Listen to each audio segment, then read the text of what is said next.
G'day everyone, I'm Alex. I'm going to read you the first chapter of Primary. 1982. 5, 4, 3, 2, 1. Lift off. Announced mission control for the spaceship Z-1Z.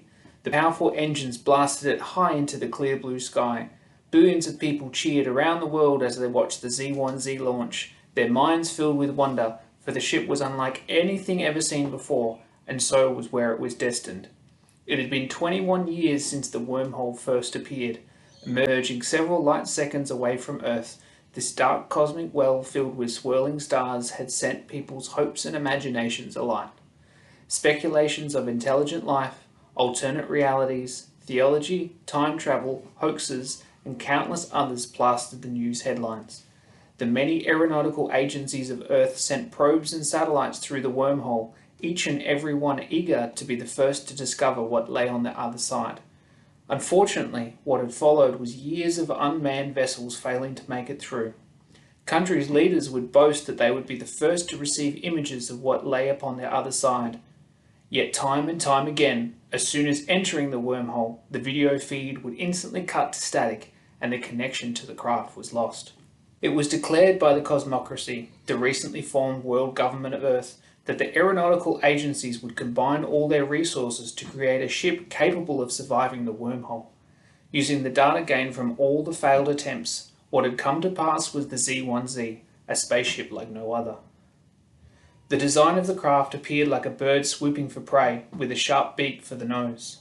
It had curved wings that jutted out of the lower half of the ship's sleek aerodynamic body. The metal surface was cutting-edge material that could withstand immense G-forces, yet extremely light, allowing for incredible speed and strength. It did not use the traditional propulsion engines as the other craft had, instead powered by electric rockets that didn't weigh the craft down. This allowed for an easy escape of Earth's gravity and precise navigation of the wormhole. But most importantly, for the first time, the Z-1Z would be a manned spaceship. The identities of the crew remained top secret, even if it launched for its maiden voyage. Theories of telerobotic creations helming the spaceship abounded, but the Cosmocracy quickly squashed the rumours.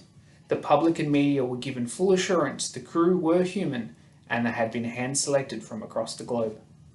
In the short time it took the ship to reach the wormhole, planet Earth had been breathless with anticipation. The scheduled broadcast of the spaceship entering the dark cosmic well was predicted to be the most watched event in human history, so much so that some countries preemptively declared a national holiday. On the day the Z-1Z relayed live video to Earth of it entering the wormhole, the hopes and dreams of a spacefaring humanity were changed forever. The images taken from the camera built into the front of the ship began with a circular black void of the wormhole that swallowed the ship and enclosed it in darkness. The relayed video began to shake from the powerful gravitational forces colliding with the ship. The viewers on Earth feared the worst as the images began to cut out. Suddenly the shaking ceased, and planet Earth watched as a bright spectrum of neon colours burst forth from within the wormhole. Colours of every kind swirled and danced along the edges in a spiral. It was as though viewing through a futuristic kaleidoscope. As quickly as the neon colours had appeared, they abruptly vanished, and all that could be seen was a thin white beam of light rotating around itself in the far distance. The light beam slowly grew longer as it looped around its most outer edge and magnified in size. The light left a small black space between each rotation as it expanded. While the Z-1Z flew through the wormhole, the white light beams began to pass by, all the while continually spiralling infinitely in the distance. The image relayed back to Earth appeared that of a powerful strobe light. Amidst the pulsating light, a large object emerged in the distance. It quickly grew in size as the ship moved towards it, the strobe light revealing what appeared to be an enormous undulating mass. Soon it came into focus, its form shimmering and scaly like that of a snake. The colossus came closer, a long snout and horned head appearing with 8 terrible eyes with black slitted pupils. It was then the giant maw opened. Rows and rows of black teeth bared themselves to the ship. Its horrible fangs glistened with saliva as planet Earth screamed as one. The giant black spider dragon appeared in full, its gigantic body, replete with 8 tremendous wings, engulfed the entire wormhole. With nowhere for the Z1Z to go, it flew helplessly into the dragon's open mouth, where the broadcast feed instantly cut to static and the wormhole suddenly vanished from sight. Planet Earth lost interest in space travel after that. The wormhole, as the media proclaimed, became a natural deterrent for the fledgling spacefaring civilization. The hysteria the wormhole caused led the cosmocracy to ban anything and everything relating to it. Broadcast footage of the voyage was removed from being seen. Images of the spider dragon weren't allowed to be displayed in any format.